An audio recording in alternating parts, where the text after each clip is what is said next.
ശരിക്കും പറഞ്ഞു കഴിഞ്ഞാൽ ഈ ഒരു വണ്ടി എന്ന് പറയുന്ന ഒരു ലെജൻഡറി ആയിട്ടുള്ള ഒരു വണ്ടിയാണ്. കാരണം നമ്മളുടെയൊക്കെ കുട്ടിക്കാലം തൊട്ടേ നമ്മൾ കണ്ട് ശീലിച്ച് വരുന്ന അതേ ഒരു സെയിം ഡിസൈനിൽ 21 വർഷങ്ങൾക്ക് ശേഷവും ഈ ഒരു വണ്ടി ഈ ഒരു ഡിസൈനിൽ ഹീറോ പുറത്തിറക്കണമെങ്കിൽ അവരെ സമ്മതിച്ചു കൊടുക്കുക തന്നെ വേണം. അതുപോലെ തന്നെ ഈ ഒരു വണ്ടി എന്ന് പറയുന്നത് പൂർണ്ണമായിട്ട് ഒരു കസ്റ്റം ബ്ലാക്ക് ഡിസൈനിലാണ് വന്നിരിക്കുന്നത്.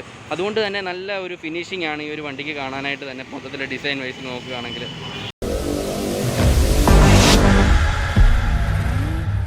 അപ്പോൾ വണ്ടിയുടെ ഡിസൈൻ വൈസിൽ നിന്ന് തന്നെ തുടങ്ങുകയാണെങ്കിൽ നമ്മൾ വണ്ടി പ്രൊഡക്ഷൻ തുടങ്ങിയപ്പോൾ തന്നെ തൊട്ട് കണ്ടുവരുന്ന ആ ഒരു സെയിം ഫ്രണ്ടിലത്തെ ഹെഡ്ലൈറ്റിൻ്റെ ഡിസൈനും അതുപോലെ തന്നെ ഈ ഒരു മാസ്കും വന്നിരിക്കുന്നത്.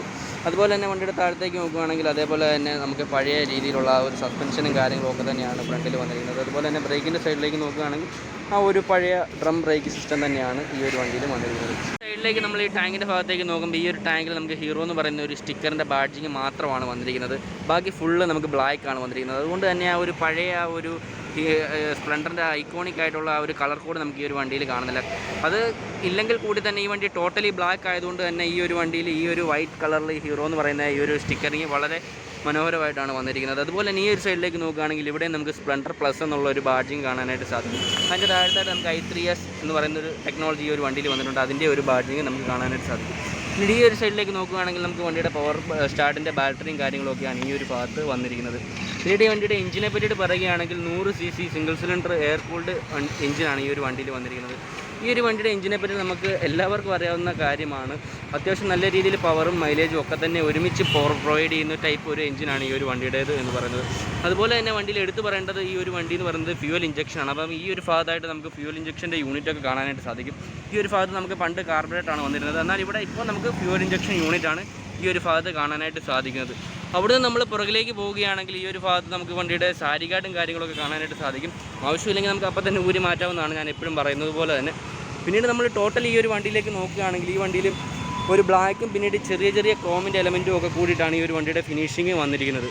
ഈ ഒരു വണ്ടിയുടെ സൈഡ് പ്രൊഫൈലിൽ നിന്നുള്ള ഒരു ലുക്ക് എന്ന് പറയുന്നത് ഏകദേശം ഇങ്ങനെയാണ്. അപ്പോൾ നിങ്ങൾക്ക് തന്നെ നോക്കിയാൽ കാണാനായിട്ട് സാധിക്കും. സസ്പെൻഷൻ്റെ ആ കോയിലും അതുപോലെ തന്നെ സൈലൻസറിൻ്റെ ഭാഗത്തെ ആ ഒരു ക്രോം എലമെൻറ്റും മാത്രമാണ് ഈ ഒരു വണ്ടിയിൽ ബ്ലാക്ക് അല്ലാതെ വേറൊരു കളറായിട്ട് വന്നിരിക്കുന്നത്. അതുകൊണ്ട് തന്നെ ഈ ഒരു ബ്ലാക്ക് ഇഷ്ടമൊക്കെ ഉള്ളവർക്ക് ഈ ഒരു വണ്ടി ഭയങ്കരമായിട്ട് ഇഷ്ടപ്പെടും. കാരണം ആ ഒരു രീതിയിലാണ് ഇതിൻ്റെ ഒരു ബ്ലാക്ക് ഫിനിഷ് നമുക്ക് ഈ ഒരു വണ്ടിയിൽ വന്നിരിക്കുന്നത്. ഈ ഒരു വണ്ടിയുടെ ഇൻസ്ട്രുമെൻറ്റ് ക്ലസ്റ്ററിൻ്റെ ഭാഗത്തേക്ക് നോക്കുകയാണെങ്കിൽ നമ്മൾ പണ്ട് തൊട്ട് കണ്ട് ശീലിച്ച അതേ ഒരു ഇൻസ്ട്രുമെൻറ്റ് ക്ലസ്റ്ററും കാര്യങ്ങളൊക്കെയാണ് ഈ ഒരു വണ്ടിയിലും വന്നിരിക്കുന്നത്. നമുക്ക് സ്പീഡോമീറ്റർ അതുപോലെ തന്നെ സൈഡ് സ്റ്റാൻഡിൻ്റെ ഒരു ഇൻഡിക്കേറ്റർ ഈ ഒരു ഭാഗത്ത് കാണാനായിട്ട് സാധിക്കും. അതുപോലെ തന്നെ ഇവിടെ ഫ്യൂവൽ മീറ്റർ അതുപോലെ തന്നെ എഞ്ചിൻ വാർണിങ്ങിൻ്റെ ഒരു സ്വിച്ചും നമുക്കിവിടെ കാണാനായിട്ട് സാധിക്കും. അതുപോലെ തന്നെ ഈ വണ്ടിയുടെ സ്വിച്ചിൻ്റെ സൈഡിലേക്ക് വരികയാണെങ്കിൽ ഇവിടെ നമുക്ക് ഇതെല്ലാം തന്നെ പഴയ മോഡൽ വണ്ടികളിൽ വന്നിരിക്കുന്നത് പോലെ തന്നെയാണ്. പുതുതായിട്ട് തന്നെ വലിയ രീതിയിൽ അപ്ഡേഷനും കാര്യങ്ങളൊക്കെ ഇവിടെയും കൊണ്ടുവന്നിട്ടില്ല. ഇവിടെ നമുക്ക് ലോ ബീം, ഹൈ ബീം, അതുപോലെ തന്നെ ഇൻഡിക്കേറ്റർ, ഹോണ്, അതുപോലെ തന്നെ ഈ സൈഡിലേക്ക് വരികയാണെങ്കിൽ ഇവിടെ നമുക്ക് സെൽഫിൻ്റെ ഒരു സ്വിച്ച് അതുപോലെ തന്നെ എഞ്ചിൻ ഗിൽ ഒരു സ്വിച്ചും ഈ ഒരു വണ്ടിയിൽ ഹീറോ പ്രൊവൈഡ് ചെയ്തിട്ടുണ്ട്.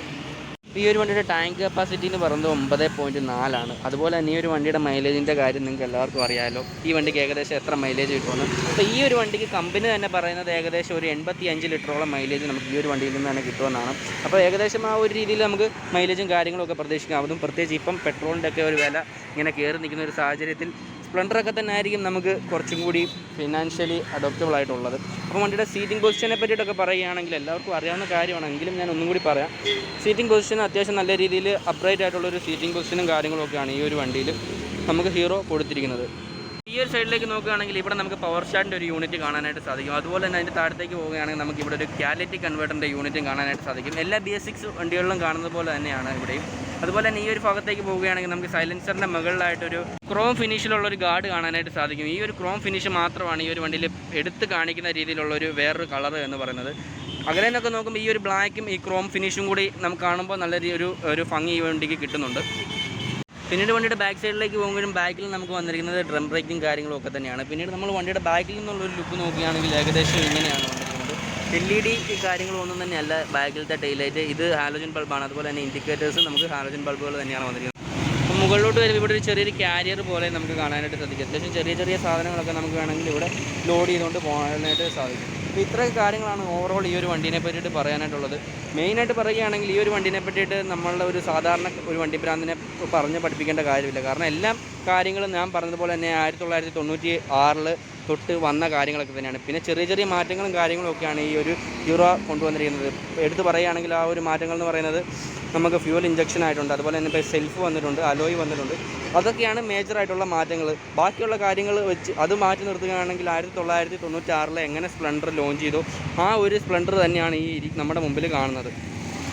അപ്പോൾ നമ്മളുടെ ഇന്നത്തെ ഒരു ഹീറോ സ്പ്ലെൻഡറിനെ പറ്റിയിട്ടുള്ള ഒരു വീഡിയോ എന്ന് പറഞ്ഞാൽ ഏകദേശം ഇത്രയേ ഉള്ളൂ. അപ്പോൾ നമുക്ക് ഈ ഒരു വണ്ടി നമുക്ക് വീഡിയോ എടുക്കാനായിട്ട് അവൈലബിൾ ആക്കി തന്നത് നമ്മളുടെ ഈസ്റ്റ് വെനീസ് ഹീറോയാണ്, ആലപ്പുഴയിലുള്ള.